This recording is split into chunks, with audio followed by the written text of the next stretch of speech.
So yun nga mga idol, high value drug personality timbog sa bypass sa Davao City, higit 255,000 halaga ng droga na samsam. Proud nga mga idol ang Davao City na di umano nga mga idol ay nakahuli sila ng illegal na droga. Subalit para sa kaalaman nga mga idol ng mga nakakarami at ng mga tao na nakatira doon sa Davao, kaya nakakahuli ang mga kapulisan doon ng mga illegal na droga ay dahil hindi nahawak ni Basti Duterte ang mga otoridad o ang mga pulis doon. Dahil kung nagkataon nga mga idol na si Sara Duterte o ang kanyang ama na si Duterte ang nakaupo bilang presidente, ay marahil ay malaya pa rin nga mga idol ang mga illegal na droga na labas-masok. Subalit ang dahil nga mga idol sa pagsisikap ni Pangulong Bongbong Marcos sa paghuli ng mga illegal na droga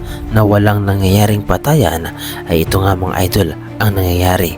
Marami ang nasasabat ng mga illegal na droga. Subalit sa kabila nito nga mga idol ay walang karahasan na nanggaganap. Hindi katulad noong panahon ni dating Pangulong Duterte na talaga namang kinakaibigan pa ang mga drug lord, mga negosyante na mayroong ginagawang mga masasama sa ating bansa para lamang kumita ng limpak-limpak na salapi. Ito ay mismo ay galing sa bibig ni dating Pangulong Duterte.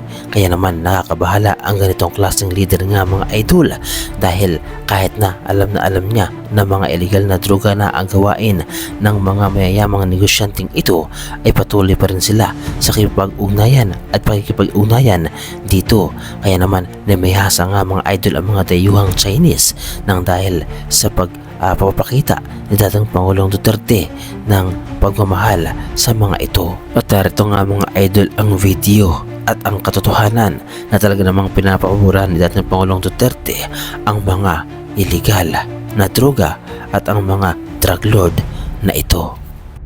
From China. Negosyante na Chinese, natural born dito sa Pilipinas o from China. Huwag ka tumingin sa akin yan, politiko ako para sa akin boto. Ako contribution sa eleksyon. Pera, kailangan mo sa eleksyon pera. Ano ang masasabi ninyo mga idol sa reaction video na ito? At ano ang masasabi ninyo sa pamumuno ng mga Duterte? Ibahagi nyo naman mga idol ang inyong reaction at opinion sa ating comment section.